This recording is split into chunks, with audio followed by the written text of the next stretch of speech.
चमचमीत खमंग रेसिपीसाठी रुचकर मेजवानीला सबस्क्राइब करा आणि बेल आयकॉनवर क्लिक करा. आपण जनरली हॉटेलमध्ये गेलं की नेहमी फ्रेंच फ्राईज हे पहिलं ऑर्डर करतो, कारण ते खायला पण छान आणि कुरकुरीत लागतात. तर आज मी तुम्हाला दाखवते घरच्या घरी फ्रेंच फ्राईज कसे बनवायचे. सुरुवात करूया. सर्वात प्रथम आपण गॅस सुरू करूया आणि तेल तापत ठेवूया, कारण ह्याला एकदम कडक तेल लागतं. तर तेल तापून द्यायचं आहे. आणि इथे मी अर्धा किलो बटाटा घेतले, त्याची स्किन काढली आहे, पूर्ण साल काढून टाकले आणि ते असे लांबट लांबट कापून घेतलेले आणि त्याच्यामध्ये ते आधी धुवून घेतले. मग त्याच्यामध्ये पाणी घातलं आणि 1 टेबलस्पून विनेगर घातले आणि ते 1 तास असंच मी भिजत ठेवलेले. एक छान असा नॅपकिन घ्यायचे आणि हे जे बुडवलेले तुमचे बटाटे आहेत ते सगळे ह्या नॅपकिनवर घालून ते स्वच्छ पुसून घ्यायचेत. असे आपण हे सगळे जे भिजत घातलेले आहेत विनेगरच्या पाण्यामध्ये ते आपण सगळे ह्याच्यावर काढून घेऊया आणि आता हे पुसून घ्यायचे आपल्याला.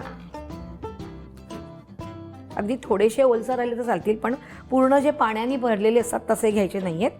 आणि आता आपण हा एक मोठा बाऊल घेऊया आणि त्याच्यामध्ये हे सगळं घालूया आणि असे पाहिजे तर मध्ये मध्ये आपण त्याला पुसून घेऊया.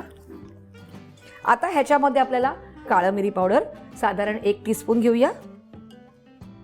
मीठ चवीप्रमाणे. आता आपण घेतोय 2 टेबलस्पून मैदा आणि 2 टेबलस्पून कॉर्नफ्लॉवर. आणि आता हे आपल्याला असं अलगदप्रमाणे करून घ्यायचं आहे, म्हणजे जेणेकरून आपल्या सगळ्या बटाट्यांना हे लागलं पाहिजे. मैदा आणि कॉर्नफ्लॉवर छानपैकी लागलेलं आहे ह्याला. आता बघूया की आपलं तेल तापलंय का. तेल तापलेलं आहे आणि ह्याला गरम गरम तेल लागतं आणि गॅस मोठा पाहिजे. आता आपण हे थोडं थोडं करून टाकायचं ह्याच्यामध्ये. आधी एक बॅच करून घेऊया आपण आणि छान लालसर रंगावर आपल्याला हे तळून घ्यायचे आणि हे डीप फ्रायच करायचे.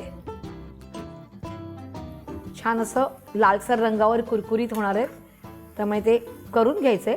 कारण फ्रेंच फ्राईज लागतात जसे चांगले तसंच त्याला थोडासा पेशन्स पण लागतो करायला, त्यामुळे हळूहळू करायचे ते, पण गॅस मात्र मोठाच ठेवायचा आहे. छान असा रंग बदललेला आहे, अगदी लालसर नाही करायचा आहे, पण तो थोडासा लालसर रंग आलेलाच आहे. तर आपण आता ह्या काढून घेऊया आणि यासोबत मस्तपैकी टोमॅटो सॉस. नुसत्या पण खायला खूप छान लागतात. आता आपण दुसऱ्या पण तळून घेऊया.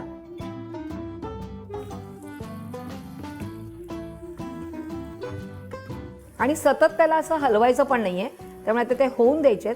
त्या झाल्या की बरोबर अलगद अशा वरती येतात, त्यामुळे आता वाट बघायची. हे पण झालेलं आहे, आपण काढून घेऊया. गॅस बंद करूया.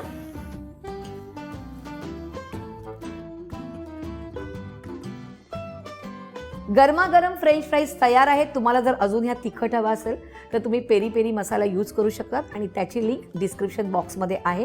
त्यामुळे हे करायचे आहेत, कुरकुरीत गरमागरम खायचे आहेत. टोमॅटो सॉसबरोबर पण खूप छान लागतात आणि मला कमेंट्समध्ये कळवायचे आहेत. आणि रुचकर मेजवानीला लाईक, शेअर आणि सबस्क्राईब करायचं.